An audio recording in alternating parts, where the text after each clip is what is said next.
Today we are going to start with our fourth chapter, that is administrative structure of East India Company in India.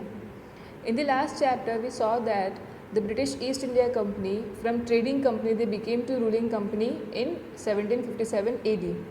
So now as they gained the empire, they had to devise the administrative structure, that is they need to make an administrative structure so that they can administer and control their empire. So for the next 100 years, this administrative policy kept on changing. Why for next 100 years? Because East India Company ruled from 1757 to 1857. So for the next 100 years, their policy kept on changing. But the main objective of their policy or their administrative structure was to gain control over the entire India and to increase the profit of the company by maximum exploitation of India. So let's see what all they formulated and how they achieved their goal in India. So first in the line is the structure of government. So what form of government they chose? Parliamentary government, parliamentary monarchy or presidential. Let's see what all they did. So after the Battle of Buxar, that is in 1764, East India Company got the control over Bengal. Okay. So in the beginning, they made no changes in the administrative structure. So after winning the Battle of Buxar, we can see there were not any changes in the administrative structure in that time. But they initiated the rule and facilitated the growth of the company with sending more and more business to the England. So even also without changing any administrative structure, they initiated their rule, and that rule helped them to gain the more business and the more profit to the England. But then they began the dual administrative structure in Bengal, that is from 1765 to 1772. We understood what dual administrative structure is, in which the power of control was in the hand of the Britishers while the administration was given to the Nawabs. Okay. So this dual structure was made in 1765 AD, and it kept dual structure till 1772 AD. Okay. So after this dual structure, what happened was Indian employees would work under the control of British officers. So Indian employees would have their duty to fulfill their responsibilities, whereas Britishers but Indians do not have any right. But while the British officers had whole right, but they do not had any responsibility. So this way they devised a structure. So Indians had to do all the work, but they do not had any right, while the Britishers had all the privileges and all the right, while they do not had any work. Okay. So there was heavy exploitation that was going on in Bengal during that time. But however, in 1772 AD, the company said the dual structure is not that much beneficial to them, and they took the entire administration of Bengal in its own hands. So what happened was, the 1772 AD dual structure was scrapped. That is, the power was already in the control of Britishers. Now the administration also went in the hands of the Britishers, because in 1772 AD they scrapped the dual structure. Okay. So we know that the East India Company was a trading company, and its structure and the organization was made on that front only. So their purpose was for the trade only. So the supreme head of the company, the highest powerful person in that company was in England, and from there he used to exercise his power and he used to control over India. But sooner, in order to impose its control over the bizarre arrangement, the British government developed a different kind of structure. So they noticed that sitting from there and controlling India was difficult, so they thought of a new structure or new British government they developed in this kind of structure. So what they did was, they passed an act, that is Regulating Act of 1773 AD, in which the British Parliament began altering the administrative structure. And what happened was, the board of directors of the company came under the control of the British Parliament. So what happened was, with the Regulating Act of 1773 AD, the board of directors of the company went under the control of the British Parliament of England. Okay. Now after Regulating Act, the next act was passed was Pitt's India Act, that is 1784. and because of this act the control was made over stringent, or was made even more stringent. Okay, so what happened after Pitt's India Act was there were 6 commissioners that were appointed to look into the matters of related to India, and also the board of control, and it had 2 cabinet ministers of England. So these 6 commissioners were appointed to look after the matters related to India, and also this 6 commissioners were called as board of control, and it has 2 cabinet ministers of England. Okay, and the rule of India was given in the hands of the Governor General and the council having 3 members. The rule of India was given in the hands of Governor General and the council having 3 members. So the head was the Governor General, and it had council in which 3 members were there. Okay. So after this act, the company made many changes through the laws, and Governor General was given special powers. So after all this, Governor General was given special power, and through the Charter of 1833, we know that the company's monopoly of trade in India came to the end.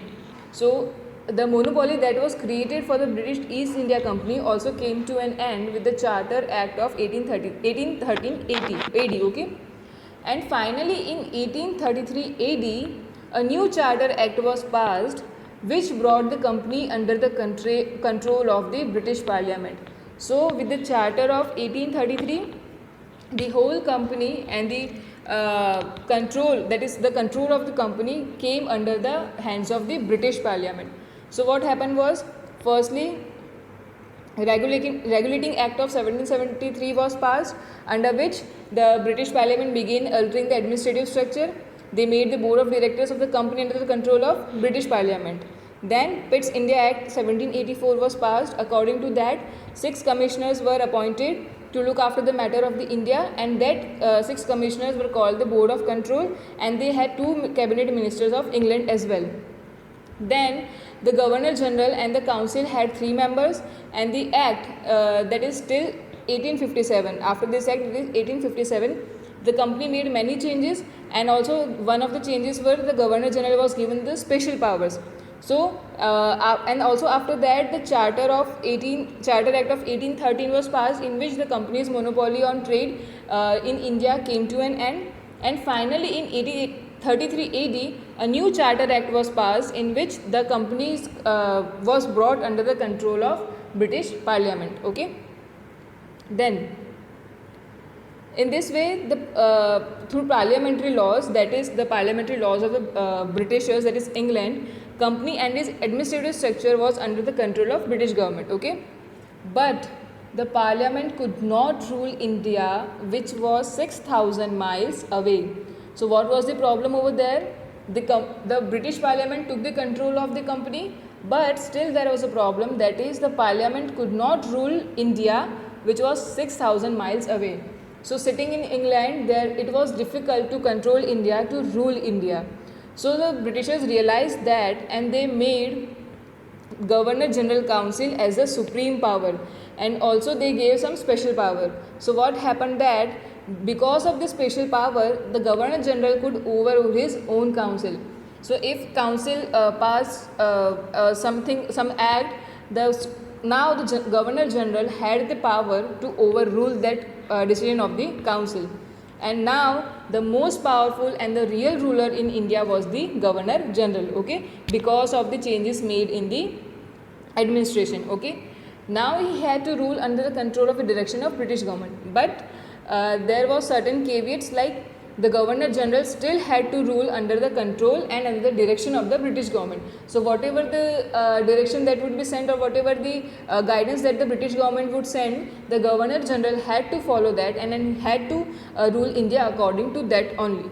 But also the main goal of that British administration was to secure maximum economic benefits, okay, and to exploit India for its own economic benefits. And also it is seen that the expenses for the rule as well as the wars were to be collected by exploiting India. So if there was a war, the collection was to be made from the Indians. If there was any expenses related to the ruling, so that also would be collected from Indian only. So the real motive of British administrative structure was maximum economic exploitation of India and to ensure the well-being of England at the cost of India. Okay. So whatever changes they brought in the structure of the government, their main motive was to have the maximum economic exploitation of India and to ensure their well-being, that is the well-being of the England at the cost of the India. Okay. The next one is civil services. We know that even after establishing the government, to do the ground level work or to make that government policy successful, we need civil services. So even in India today, the most coveted service is the civil services, that is IAS, IPS, IFS, etc. So during that time also, the civil services were made in India, and that credit goes to Cornwallis. Okay. So in order to make the better administrative structure, what Cornwallis did was he made the employees of the company out of the carrying out the trade, that is he made those employees that were engaged in trading, he made them to do the administrative work, and also he made very tough measures to fight the corruption in those times. What he did was he increased the salaries of the employees that were now made to do the administrative work, and he increased the salary of collector to rupees 1500 per month in those times. And also he developed a special structure of civil services in which the officers, that is the civil service officers, were given promotions on the basis of their work and their seniority. Okay. So this is how the civil services started in India, and the credit for starting the civil services in India goes to Cornwallis. Now in 1800 AD, Governor General Wellesley established Fort William. In 1800 AD, General Wellesley established Fort William College for providing training to young British officers. So whoever came to India to join the civil services, the Fort William College was made to provide the training to those young British officers. Okay. And after that, British government started East Indian College in 1806 AD in Haileybury in England. So in this way, the company government took the training of the civil services in its own hand. So first of all, the Fort William College was established for the young British officers, but after that, the British government itself started a East Indian College in 1806 AD in Haileybury in England, so that the training could be under the hands of the British government itself. Okay. Now, before these appointments in civil services were done by the East India Company's board of directors. So what used to happen that beforehand, when the civil services were made, the selection of these officers were done by the board of directors of the East India Company. But a new law for civil services was passed in the Charter Act of 1853 AD, and it was decided that whoever wants to join the civil services have to take the competitive examination and has to clear it. So today also we see that there is competitive exam for the selection of the civil services officer, that is UPSC CSC exam. We can see that is exam for IAS, IPS or IFS. So in those time, that is through the Charter Act of 1853, this was decided that any aspiring candidate who wants to join the civil services, they have to give the competitive exam and clear it. Okay. So this is how the competitive exam in the civil services came into picture. But the civil services that was introduced by the Britishers had the special characteristics. So what was it? To keep Indians firmly under control but away from them. So they wanted to keep the Indians under their control, but they at the same time they also wanted to keep those Indians away. So it is said that till 1793 all the higher posts were given to the Britishers only. Say it be civil services, army, police, judiciary, etc. All those higher posts were given to British officers. And according to some opinion, it was said that only Britishers were capable of such position and only they could do this work, while Indians were inferior. And there was a personal belief of Governor General Cornwallis that all Indians were corrupt. So what Cornwallis believed at that time, what his belief was that all Indians were corrupt. So this was the reason also that Indians were kept away from both the higher jobs and even the higher salary, and they were just limited, they were just given the lower level jobs and the lower salaries. Okay. Then the Indian services had become very famous all over the world. So Indian services at those time became famous all over the world, but its main working or the civil services that should have benefited to India was not doing so, but it worked in the benefit for the British interest. So this is how the civil services also that was started by Britishers, they helped the British rule in India. Okay. Then comes the army. So British army was the second most important pillar of the British rule in India. So why it was the second most important pillar for the British rule? Because on the one side it helped conquer India, and on the second hand it also protected British rule from other foreign companies and powers. So what all the British army did was, first of all it conquered India, and secondly it protected British rule from other foreign companies and power. And the army was not just for these two functions only, but it also crushed the internal revolts and developed the British Empire in Asia and Africa as well.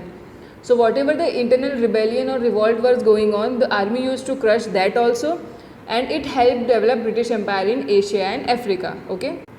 But then interesting fact to note over here is that the company's army was made up of Indian soldiers. So many people from Uttar Pradesh and Bihar had joined the company's army. And as you can see the fact given over here, till the revolt of 1857, we will see in the next chapter. This is a very important and interesting piece of history in our Indian history. Till 1857 there were 3,11,400 soldiers in the British army, out of which 2,65,900 were Indian. So you can see almost greater than 85% army was made up of Indians only. But the higher position were occupied by the Britishers only. So whatever the higher positions were there in the army, it was occupied by the Britishers only. Till that time, only 3 Indians were there who could occupy the position of Subedars. So we can see that only a few number of Britishers controlled the Indian army, which was having almost 85% army strength as Indians. Okay. Then the number of Indians in the army was very large and was a curious fact as well as a symbol of exploitative economic system. So you can see that though the number of the Indians were very large, it was a symbol of exploitative economic system. Why? The English army used to offer regular service to Indian soldiers.